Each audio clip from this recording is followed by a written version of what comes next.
Baik, untuk mengulas lanjut, bersama di Thailand ketika ini, Saudara Mujibu Abdul Muiz, Fellow Kursi Institusi Raja Melayu UiTM. Saudara Mujibu, kalau kita dengar titah Seri Paduka Baginda ada menyentuh untuk membuang agenda atau retorik perpecahan dan tidak menggunakan isu agama sebagai polemik dan perbalahan politik yang dilihat bertepatan pada masanya. Tetapi adakah ahli-ahli politik ataupun pemimpin ini mampu menahan diri mereka daripada menggunakan isu 3R, bangsa, agama dan juga raja sebagai modal politik? Ya, inilah masalah dia, Hakim, ya. Bila kita bercakap tentang negara majmuk seperti Malaysia, yang saya rasa di peringkat rakyat itu dia sudah faham dan sudah terbiasa tentang apa yang berlaku dalam konteks kita sebagai sebuah warga negara yang mendiami satu negara yang berbilang kaum, ya. Konteksnya itu saya rasa di peringkat bawahan itu tiada masalah. Tetapi yang bermasalah itu apabila ada golongan ataupun kelompok tertentu yang menganggap diri mereka itu sebagai pemimpin, sengaja memainkan isu, tiup sentimen agama dan menajamkan sisi perbezaan yang terutamanya kita bercakap tentang perbezaan kaum, agama itu dalam konteks ideologi politik mereka, yang mana jelas pada satu ketika itu kita melihat agak sukar untuk mereka itu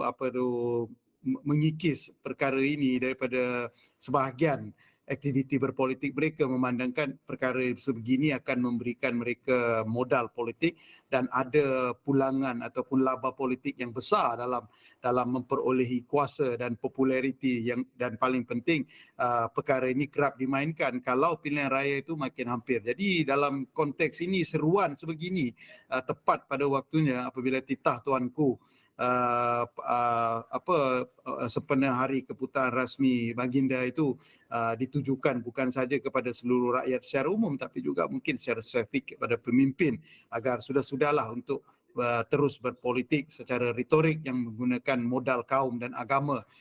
sebagai asas untuk meraih populariti dan sokongan. Ini satu pesanan dan juga ingatan kepada semua yang mungkin secara spesifik juga ditujukan oleh baginda tuanku kepada pemimpin, agar kembali kepada prinsip asas, menghormati perlembagaan terutamanya perkara 3 dan memahami 3 intipati perkara 3 perlembagaan persekutuan itu dalam konteks politik agama di negara kita Malaysia yang berbilang kaum dan berbilang adat resam ini. Okay. Ya, Mujibu, kalau kita lihat suhu politik ataupun isu-isu ataupun naratif seperti 3R itu sedikit reda, sedikit sejuk pada ketika ini. Tetapi kalau kita imbas kembali beberapa hari lepas dapatan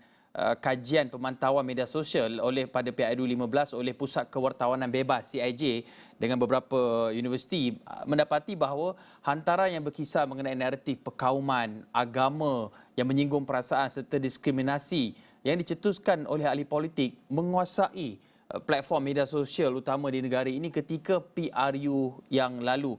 dan dengan 6 buah negeri bakal memperbarui mandat mereka. Adakah Mujibu menjangkakan trend yang sama akan berulang menjelang PRN tidak lama lagi?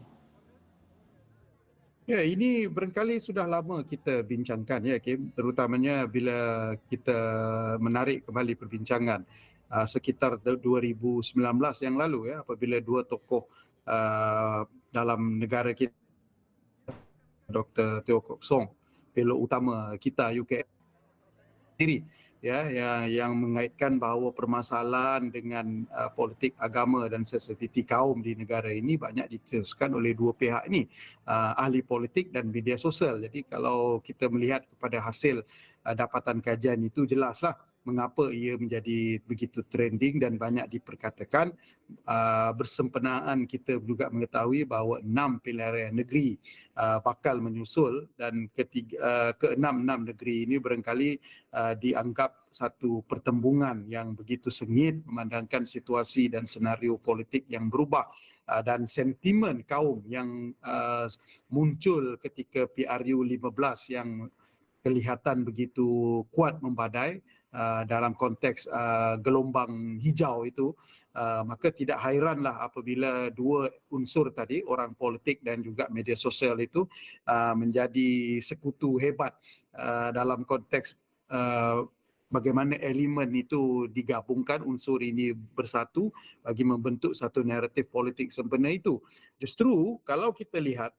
daripada perspektif ini, mungkin sudah tiba ada satu perbincangan yang serius di kalangan ahli parlimen kita untuk barangkali boleh berkira-kira untuk menggubal satu akta yang bukan saja mencari jalan untuk menguatkan perpaduan dalam konteks yang lebih bersifat formal, ya, dan juga yang kedua itu paling penting, mungkin sudah secara serius untuk mempertimbangkan satu akta khusus bagi membolehkan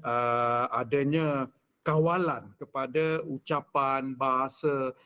dan juga ucapan-ucapan baik secara rasmi ataupun tidak rasmi ahli politik ini yang barangkali mungkin boleh menjurus kepada perkara itu, kerana jelas kalau diperhatikan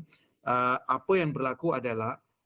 ucapan-ucapan tertentu orang politik itu mungkin dikerat separuh dan digunakan untuk menimbulkan perbincangan di media sosial, dan perbincangan di media sosial itu akan menjadi hangat dan akan mengkecil dan menyempitkan perasaan serta sentimen perkauman yang akhirnya boleh membahayakan. Ini barangkali dua perkara yang perlu difikirkan secara khusus Hakim dalam konteks perbincangan kita malam ini. Ya, tapi Saudara Mujibu, isu naratif perkauman, agama, keistimewaan Melayu Bumi Putera ini sering dimomok-momokkan antara isu yang mendominasi di media sosial. Adakah isu seperti takbir urus, polisi yang baik, tata kelola, transparansi, ketelusan itu tidak cukup seksi ataupun tidak cukup menawan untuk capture kepada ataupun untuk menjadi bahan politik ataupun modal politik? Ya, sudah tentu. Memandangkan isu-isu sensitif ini